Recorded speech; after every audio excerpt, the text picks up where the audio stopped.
기름 부었던 사건이 사무엘상 16장에 보면 기록되어 있습니다.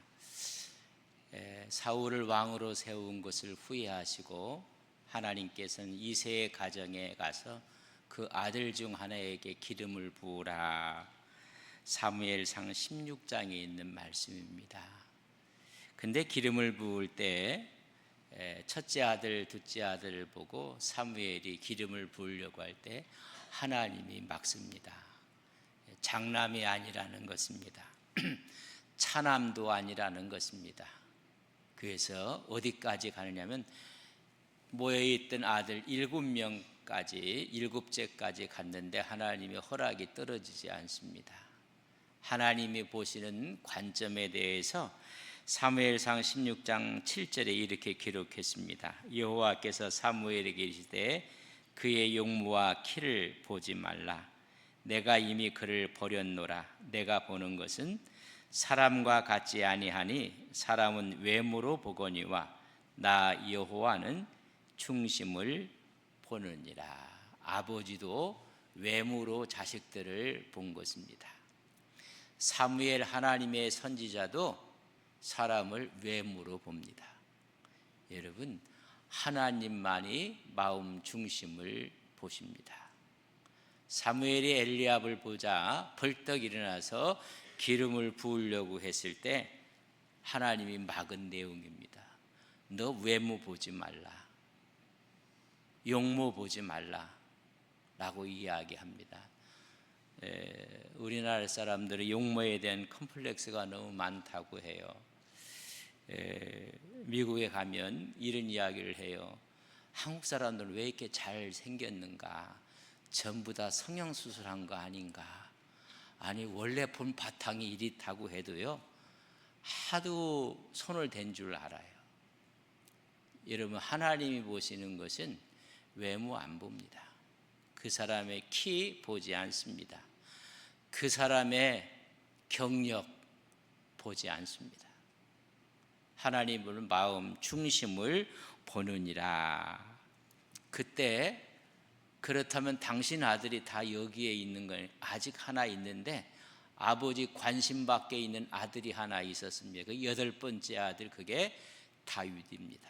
그를 데려오라고 했을 때 하나님이 바로 이 자다. 그에게 기름을 부었던 나이가 15살. 그리고 오늘 2장 4절을 본문 사무엘 2장 4절을 보면 유다 사람들이 와서 거기서 다윗에게 기름을 부어 유다 족속의 왕으로 삼았더라. 한 가정에서 기름을 부었고 이제는 유다 족속이 유다의 왕으로 세웠을 때 나이가 30살. 여러분, 15년 동안 기름 부음을 받았던 다윗은 그 기름 부은 사건을 가슴에 끌어안고 여러분 인내하고 참고 때를 기다려 왔습니다. 30이 돼서야 유대 지파의 왕으로 세우게 됩니다. 15년 동안 걸립니다. 이미 하나님께서 왕으로 기름을 부었습니다. 그렇다면 그가 왕으로 등극하는데 아무런 하자가 없습니다. 오히려 사울과의 정적 가운데 있었을 때 사울을 제거하고 더 빨리 왕위에 오를 수 있는 기회가 다윗에게는 여러 번 있었습니다. 성경은 조류의 기회를 2번 기록했는데 사무엘상 24장 26장에 보면 여러분 2번 칼을 쓸 필요가 없었습니다. 사울이 죽게 되면 그 다음 왕이 될 사람은 다윗밖에 없습니다. 이미 기름을 부었기 때문에 그렇습니다. 그러나 인간적인 방법을 취하지 않은 사람이 다윗이었습니다. 조급하지 아니했다는 것입니다. 서두르지 아니했습니다. 하나님이 기름을 부었다면 그는 왕이 될 사람입니다. 아니, 왕이었습니다. 그러나 온 백성이 그를 세울 때까지 참고 기다리고 하나님의 뜻과 하나님의 인도하심에 순종합니다. 내 인생의 주인은 내가 아니라 하나님이라는 고백입니다. 내 주인은 하나님이라고 믿었기 때문에 기다린 것입니다. 여러분들은 삶의 주인이 누구시라고 생각하십니까? 우리는 다 주의 종이라고 합니다. 하나님의 종이라고 합니다. 근데 자기가 주인 돼 있는 모습이 너무나 많이 있습니다. 철저하게 다윗은 하나님의 종이었습니다. 자기의 힘으로, 자기의 능력으로 그는 왕의 자리를 앞당길 수가 있었습니다. 인간적인 방법을 취했다면 30이 아니라 그 이전에 그는 왕으로 등극했을 것입니다. 그러나 마지막까지 그는 참고 인내합니다. 우리는 그리스도의 종이다, 하나님을 믿는 하나님의 자녀라고 이야기하면서 여러분, 하나님의 주인됨을 믿지 않을 때가 너무 많이 있습니다. 종은 주인이 시키는 대로 하는 것입니다. 오늘 우리는 그리스도의 종이라고 생각할 때 크리스찬이라는 이야기를 가장 정확하게 설명한 곳이 갈라디아 2장 20절에 있는 말씀입니다. 우리 갈라디아 2장 20절 말씀을 같이 한번 보겠습니다. 내가 그리스도와 함께 십자가에 못 박혔나니 그런즉 이제는 내가 사는 것이 아니요 오직 내 안에 그리스도께서 사시는 것이라. 이제 내가 육체 가운데 사는 것은 나를 사랑하사 나를 위하여 자기 자신을 버리신 하나님의 아들을 믿는 믿음 안에서 사는 것이라. 내가 십자가에 못 박혀 죽었다. 나는 죽고 그럼 내 안에 사시는 분이 그리스도다. 나의 주인이 그리스도라는 것을 고백하는 것입니다. 철저하게 다윗은 하나님의 종이었습니다. 그 안에 하나님이 계셨다는 것입니다. 다윗에게 최대의 최고의 순간이 왔습니다. 사울이 죽은 것입니다. 그렇다면 자연스럽게 왕으로 등극하는 것입니다.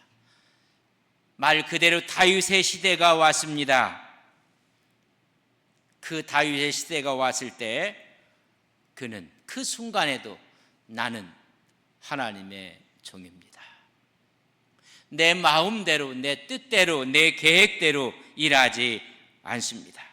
사무엘 하 2장 1절에 보면 그 후에 다윗이 죽은 후에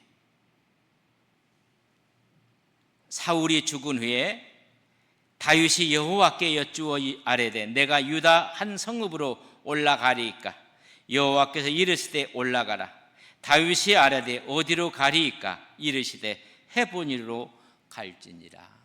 사울이 죽은 후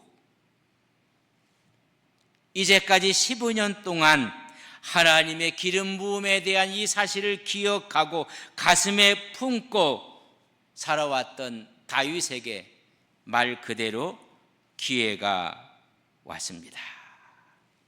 기회가 왔을 때 그는 먼저 하나님께 기도합니다.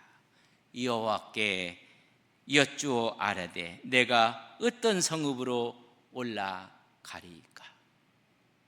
어느 곳으로 가야 합니까? 이야기하고 기도하고 있습니다. 인생의 전환점마다 크리스찬들은 하나님의 뜻을 물어야 합니다. 기도해야 합니다. 이제 모든 힘을 가졌던 다윗이 여러분 엎드려 하나님께 기도합니다. 어떤 성읍으로 올라가야 합니까? 하나님이 헤브론이라고 이야기를 해주고 있습니다. 예루살렘 남서쪽 30km 지점에 있는 해발 927m의 고원지대입니다. 여러분 그곳으로 가라는 것입니다. 다윗의 참된 신앙의 모습은 왕이 됐을 때 기도하는 신앙을 우리에게 보여주고 있습니다.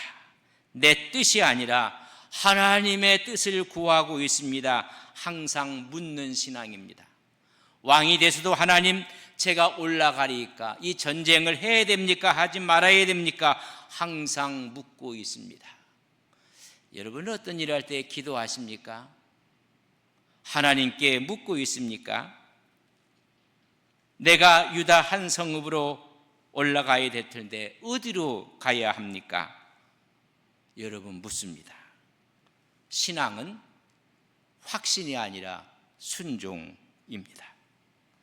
어떤 분은 신앙을 자기 확신이라고 생각하는 분들이 있어요. 그것은 자기의 신념입니다. 여러분, 신앙은 순종입니다. 어떤 사람은 자기 확신을 갖고 사는 사람들이 있습니다. 아주 강해 보입니다. 신념은 강해 보이지만은 믿음은 부드럽습니다. 믿음이 있는 사람들은 부드럽고 순종합니다. 신념이 강한 사람들은 순종이 없습니다. 자기 확신입니다.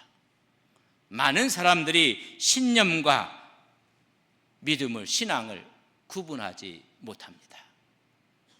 저 사람 아주 확신이 있다고. 그건 믿음 아닙니다. 자기의 신념일 뿐입니다.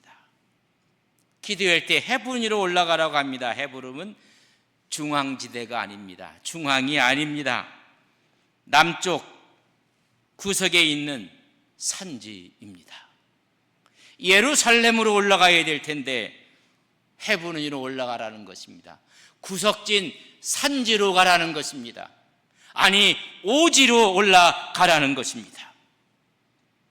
실권을 이제 잡았던 그는 데르를 땅에서 이스라엘의 중앙으로 올라가고 싶은 마음이 굴뚝 같았습니다. 하나님이 산지 헤브론 위로 올라가라는 것입니다. 거기에 유다 지파가 있었습니다. 거기서 왕으로 세우는 것입니다.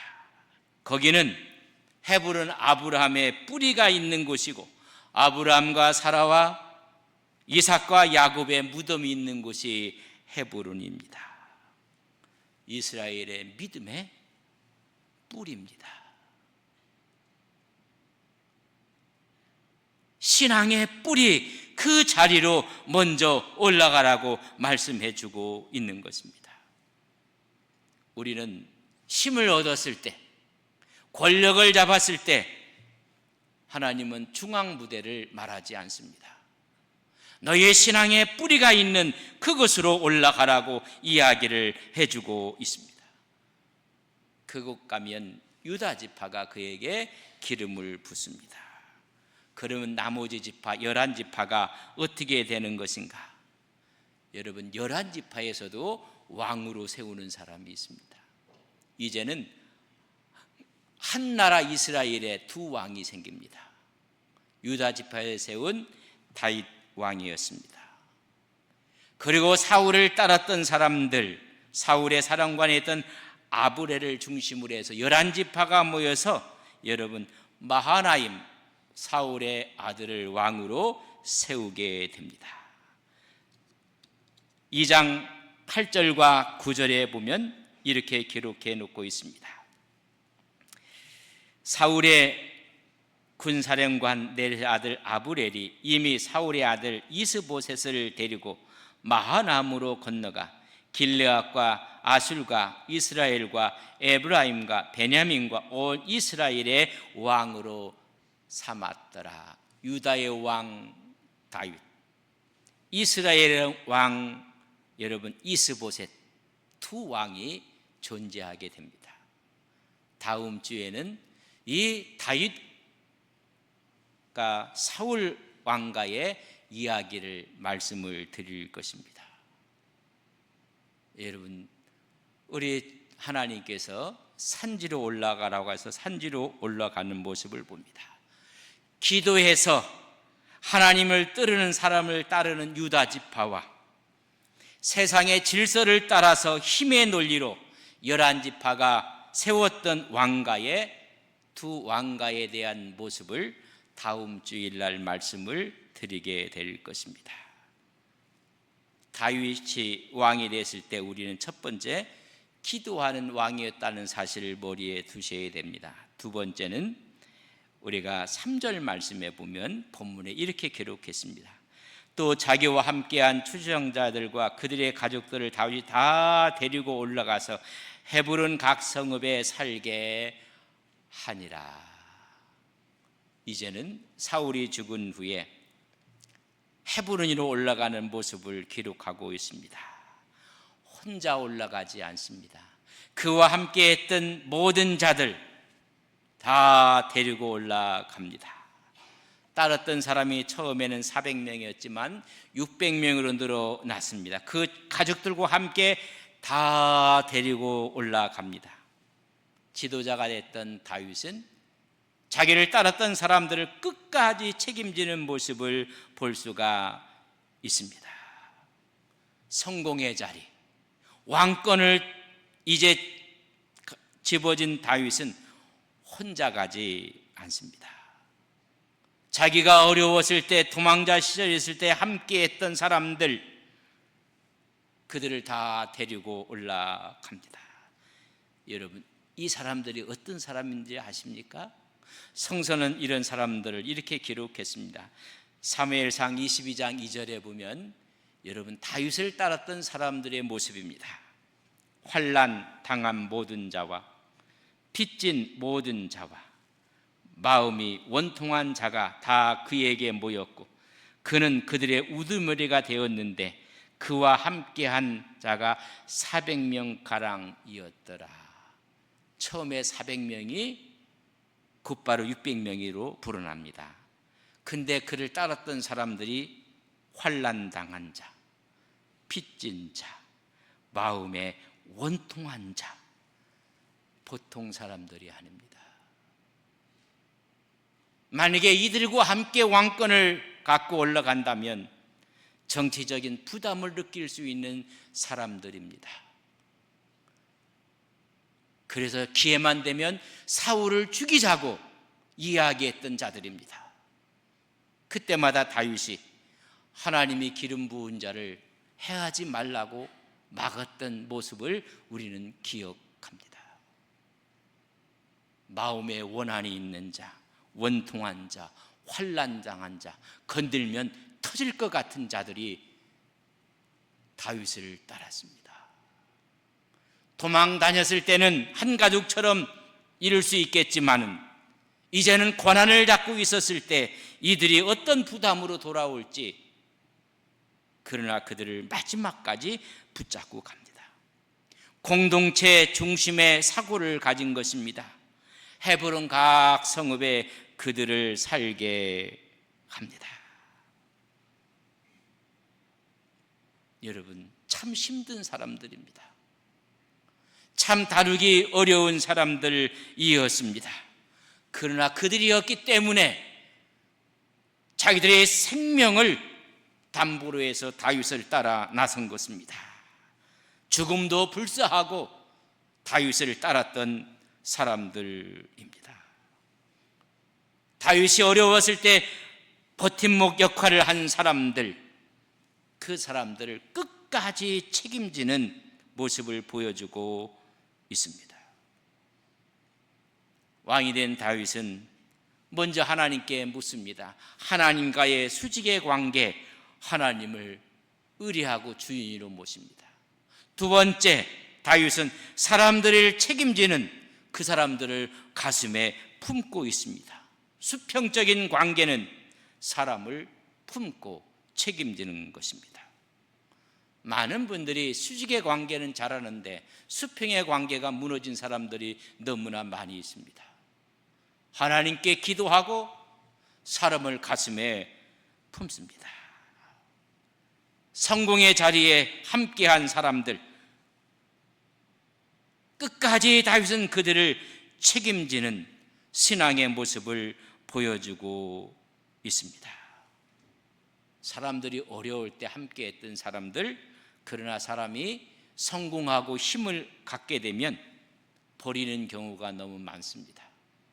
사람들을 한번 사용하는 것으로 끝내는 사람들이 얼마나 많은지, 이용 가치로만 생각하고 버리는 일이 얼마나 많은지, 그러나 다윗을 따랐던 사람들은 평범하지 않은 사람들, 마지막까지 품고 갑니다.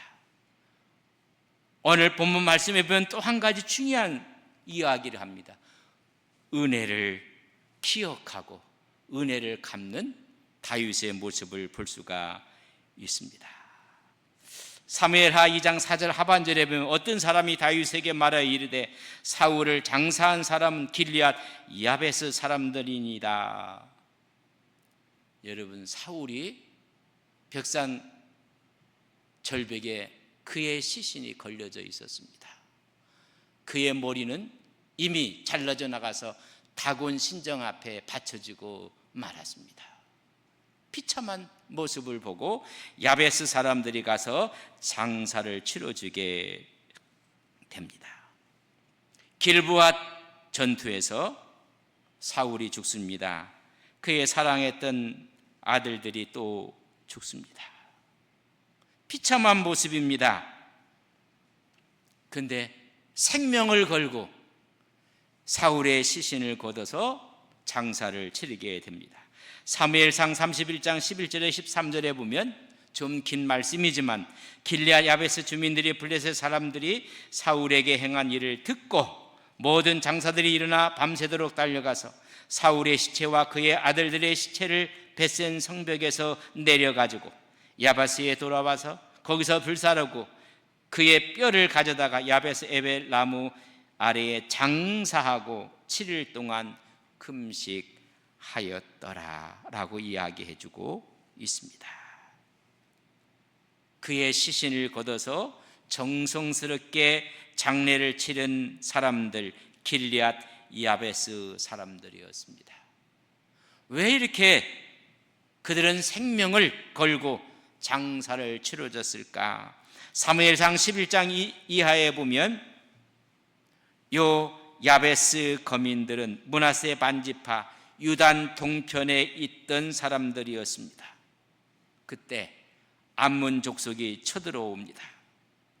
생명을 걸고 구해준 사람이 사울이었습니다. 그 은혜를 야베스 사람들은 기억하는 것입니다. 여러분, 다윗과 사울은 서로의 정적 관계였습니다. 그러나 그들은 생명을 걸고 사울의 시신을 거두게 됩니다. 이 사실을 다윗이 알게 됩니다. 그 알서 그가 한 이야기 가운데 여러분 6절에 보면 너희가 이 일을 하였으니 야베스 사람들이 시체를 거두어서 사울의 장례를 하고 금식하며 울었다는 것입니다. 이 일을 하였으니 이제 여호와께서 은혜와 진리로 너희에게 베푸시기를 원하고 나도 이 선한 일을 너희에게 갚으리라 라고 이야기를 해주고 있습니다. 다윗의 마음은 내가 해야 될 일을 너희들이 했다는 것입니다. 여러분, 그러나 잘 이해를 해보십시오. 나와 저 사람이 관계가 적의 관계예요. 더 적의 관계에 그 친구는 나의 적이 될 수밖에 없습니다. 여러분, 나의 적의 친구는 또 다른 나의 적이 되는 것입니다. 여러분, 다윗과 사울은 적대적 관계였습니다. 그래서 쫓겨다니고 죽일 고비를 수없이 넘겼던 둘과의 관계이었습니다. 그렇다면 사울을 그렇게 예우했다면 다윗의 또 다른 적이 되는 것입니다. 여러분, 사람 관계도 그렇지 않습니까? 내가 미워하는 사람이 있고 나와 적대 관계가 있는데 그 적대 관계에 있는 사람의 친구는 여러분 나의 적입니다. 그러나 오늘 다윗은 이 관계를 뛰어넘습니다. 다윗의 아름다운 신앙의 모습을 보여주고 있는 것입니다. 나를 죽이려 했던 사울 왕을 장사했던 그들에게 다윗은 은혜를 베풀어 주는 것입니다. 여러분, 야베스 족속이 사울에게 은혜를 갚아서 그를 장례하고, 다윗은 그렇게 했던 그들에게 더 큰 은혜로 보답하는 모습, 왕이 되는 다윗의 길을 활짝 열게 하시는 다윗의 아름다운 품성을 우리는 볼 수가 있습니다. 자기에게 손해가 돌아올 줄 알면서도 은혜를 잊지 않았던 야베스 족속들을 다윗은 그들을 치하하고 있습니다. 원수에게도 은혜를 갚는 한 나라의 왕이 될 사람의 품성의 모습입니다. 오늘 이 시대의 왕들은, 지도자들은 이런 아량을 찾아볼 수가 없습니다. 설명절을 맞이하며 여러분 가정에서 여러분들이 여러분 지도자입니다. 한 분 중에 지도자들입니다. 오늘 왕이 된 다윗의 그 품성을 우리는 우리의 신앙으로 우리는 간직해야 합니다. 하나님께 뜻을 묻습니다. 자기 힘으로도 얼마든지 할 수 있는 힘을 가졌음에도 불구하고 나는 하나님의 종입니다. 하나님의 뜻을 묻습니다. 기다림 속에 하나님의 뜻을 이루어가고 있는 다윗의 모습을 봅니다. 기회가 왔을 때도 자기의 뜻대로 행하지 않습니다. 15년을 기다렸습니다. 주어진 왕권 앞에 책임의식을 갖고 전체를 다 품고 가고 있습니다. 그리고 그 마음속에 은혜를 간직하며 왕도의 길을 출발하고 있는 모습을 보게 됩니다. 우리도 이런 지도자를 우리는 위해 기도하여야 합니다. 이런 지도자를 얻을 때 진정한 복이 되는 것입니다. 한 가정에서도, 한 가문에서도, 한 교회에서도, 한 사회에서도, 나라에서도 이런 지도자의 아름다운 품성이 우리의 신앙의 품성들이 되시기를 주님의 이름으로 간절히 축복합니다.